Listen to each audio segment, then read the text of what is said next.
Hi folks and welcome. This is Alan Clark. Appreciate you tuning into my channel.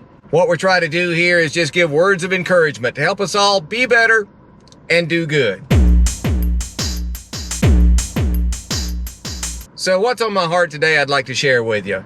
I've got 3 ideas from different, one's a TV show and 2 are movies, and we'll just start there. You know, the first one is there's a line in a movie, I believe it's Little Mermaid, where Ursula, the sea witch, says, "Life's just full of tough choices, isn't it?" Well, you know, I don't know if that's really true. I don't know if life is really full of tough choices. Now, I think that there are a few major choices that a person has to make. I mean, your belief system, that's a choice. Who you marry, that's a choice. Who you date, who you marry, those are choices. Where you live, your occupation, those are some big choices. But most of those big choices, I believe, you can count on one hand, 2 at the most, really. But you know what life is full of? Little choices. Studies show that the average adult makes about 35,000 choices a day. Whoa, that's a lot. You know, 35,000 a day. So, I mean, even if you take out, okay, say 7 hours of sleep time. Some of you need more than that. But even if you take out 7 hours of sleep time, that's still like 2,000 choices, decisions you make every hour, or like a choice every 2 seconds. Wow. Every 2 seconds. Now, yeah, what are some of those choices? I think there are a lot of little bitty choices, right? And some of them we don't even consciously make. We just go on about our business, not even realizing, whoa, we just made a choice. We made a decision. Some of you decided to click on this channel and watch this video. Some of you made a choice to go down and hit the like button, and that's a good choice, by the way. And please make a choice to leave me some comments. I would love it if you guys would go down to the bottom and would leave some comments about your thoughts about it. And it might help me improve what I can share with you. So we're all making choices all day long. I think we get to a point in our life, and maybe several times actually, where we look back on choices that we have made in the past and realize we didn't really make the best choice there. And sometimes I think we want to be excused or feel bad or feel guilty about where we are right now in life because of the choices that we made in the past. We kind of berate ourselves, we belittle ourselves, we make ourselves feel guilty and kind of sometimes blame our past for where we are, and sometimes use our past as an excuse. Stay with me here, stay with me. As an excuse to not better ourselves in the present. I know sometimes we look back and say, oh, if only I knew then what I knew now, right? If only I could go back and change certain situations, I would make better decisions. I would make better choices. The belief that I think we have is that if we were to go back and make a different choice at a certain time, then by making what we deem hopefully a better choice, then the belief is that when we get to the present, things would be better. Right? I mean, isn't that what you think? If I went back and made a better decision in my past, that when I got to where I am right here, right now, things would be better. Well, okay, second thing. The first one was a movie. Life's just full of tough choices, isn't it? Second one, there's an episode of Star Trek Next Generation, so you Trekkies will love this. And the premise is that they get into a battle, and because Captain Picard made a choice in his youth, he made a choice to step up and help one of his friends who got into a fight. And by making this choice to step up and get into this fight, Jean-Luc Picard was stabbed in the heart. Future, they have the technology to replace his heart, but with a more electronic type heart. So now they're in the present day and they get into this battle. And in this battle, due to the technology that is used, Captain Picard basically dies because his electronic heart is malfunctioned. It's injured. It's damaged.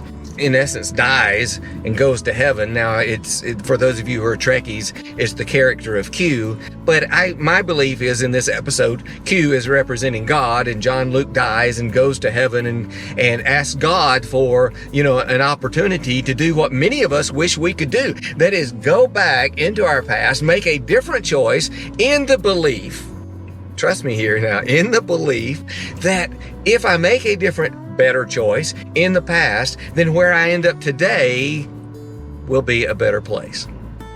So he goes back, he asks God, God grants him that opportunity to go back to that time when he stepped in, helped his friend, got into the fight, was stabbed in the heart, and they had to replace it with this mechanical or electronic heart, so that now if he goes into the future, then when they get into this battle, his heart would not, it would be his real human heart, so therefore it would not be damaged, and he would live and things would be better.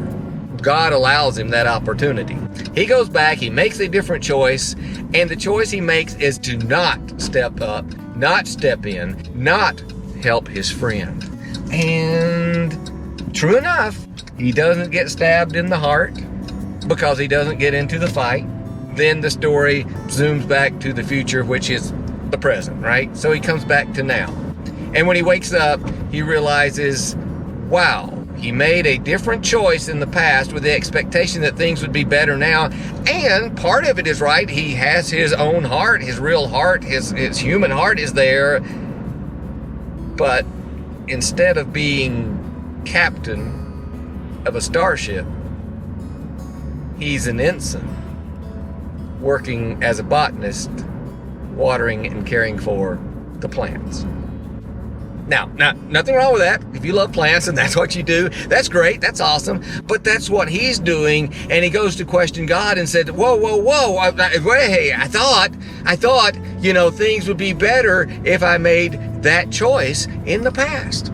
And God tells him basically, yes, but you see, because you made that choice to not step in and not help your friend, and then you did not get injured, all the choices you made in life after that were all based on that one. So that you never stepped up.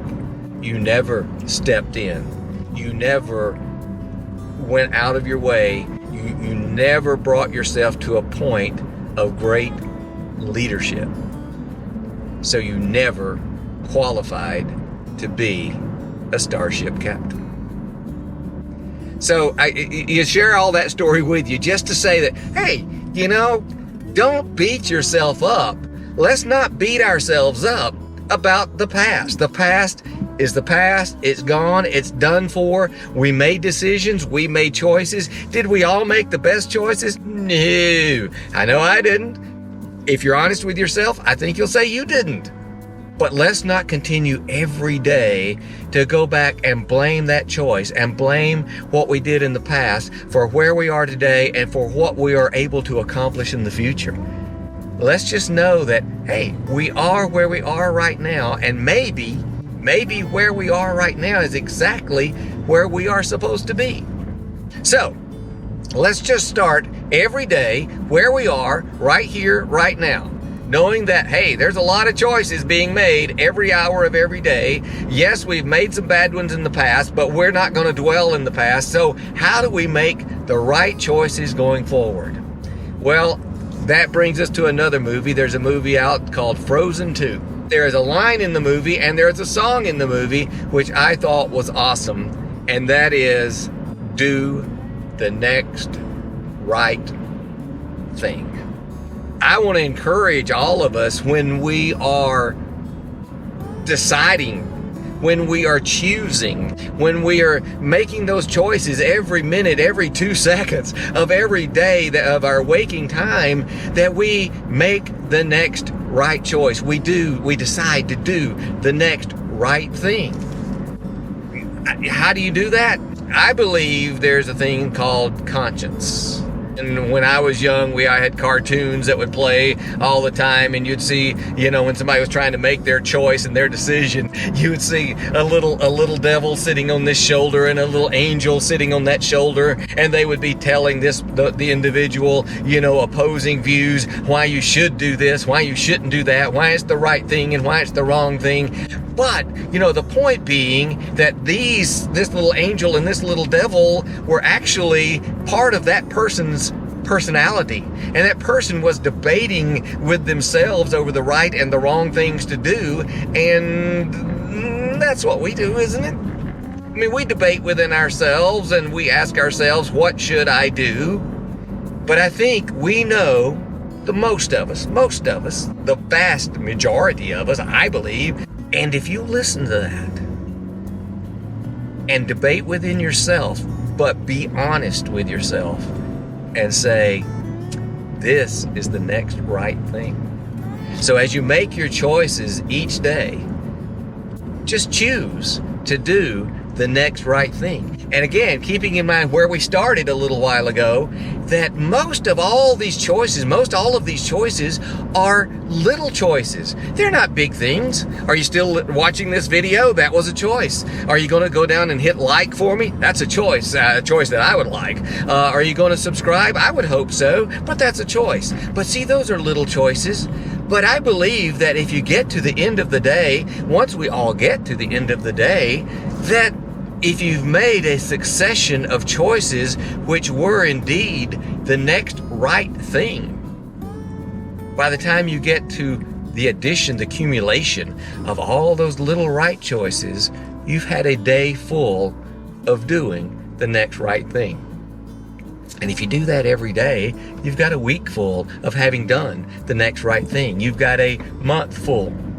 And yes, eventually a year full and a life full of where most of the time we made the right choice because we chose to do the next right thing. So thank you for listening. I appreciate you watching my video. I thank you so much. I hope that it's encouraging to you. That's really why I'm doing this, is I want to be an encourager. I want to encourage all of us, give you some words of encouragement to help us all be better and do good. So thanks for watching. See you next time.